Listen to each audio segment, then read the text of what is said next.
En Haïti, il y a toujours des morceaux pour le peuple banou que nous-mêmes paysans nous bataille pour nous encourager les produits locaux, nous valoriser les produits locaux. Nous ne pas consommer des produits chimiques là-dedans. Donc c'est intéressant. On a un espace en Haïti à préparer des produits, tout le monde carole, tout le monde connaît ça lié. Ça est plus bon.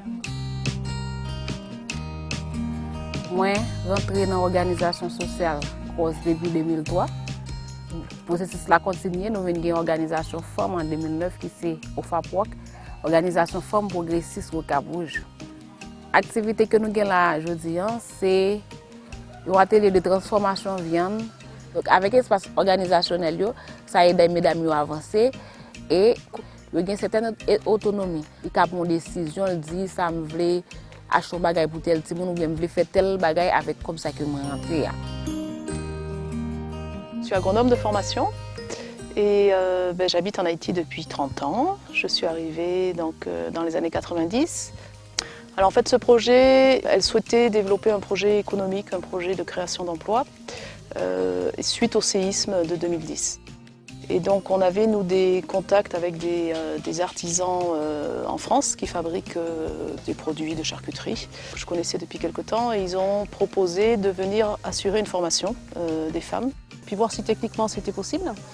L'idée donc c'était de transformer des viandes produites sur Cap-Rouge et de les mettre dans des bocaux stérilisés qui permettent donc d'être conservés pendant un an et plus, quoi.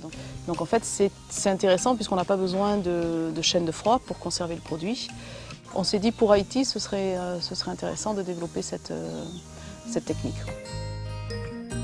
Cap-Rouge, c'est une zone qui a un fort potentiel agricole dans la région, où il y a un élevage. Il y a aussi des productions, on peut faire il y a de l'igname, il y a du café, il y a du cacao, mais il y a aussi possibilité de produire des cultures maraîchères qui peuvent être utilisées dans la transformation, notamment du piment, du poivron, des tomates. Ça encourage les mesdames. Mesdames, ils ont gagné 2-3 cochons et ils gardent et puis ils sont capables de venir vendre dans l'atelier. Ça est vraiment intéressant. Et les paysans tout ont planté plus de légumes. Depuis l'atelier a fonctionné chaque jour, les paysans ont planté plus de légumes et l'atelier a pas acheté dans le mail.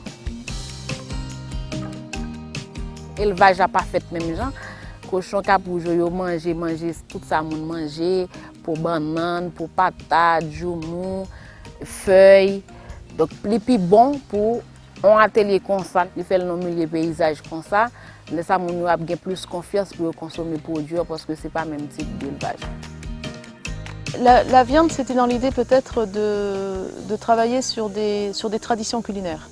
C'est-à-dire que c'est un plat cuisiné. Le goût est très bon et le goût rappelle vraiment la cuisine familiale. Et donc il ne faut pas hésiter. Il ne faut pas hésiter à déguster, à goûter, à essayer ce produit pour devenir un client beaucoup plus régulier.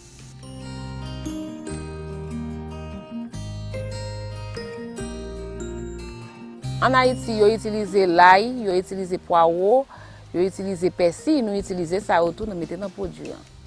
D'autres avantages nous jouons dans le produit que nous faisons dans l'atelier, sont produits qui sont tout cuits, ou pas préparer, aller dans le marché, aller assaisonner viande, l'ovini pour faire tout ça. Sont produits qui sont tout cuits, tout préparés, seulement chauffés. Par exemple, au lieu de acheter un saumon, la préféré acheter un bocal griot, la préféré acheter un bocal saucisse ou un bocal ragoût, la acheter l'autre produit qui fait plus confiance et qui est naturel. On a eu une liste de 10 noms qui sont sortis et Bon Bouche est apparu le plus intéressant. Bon dans bouche en créole, donc c'est un produit qui est bon.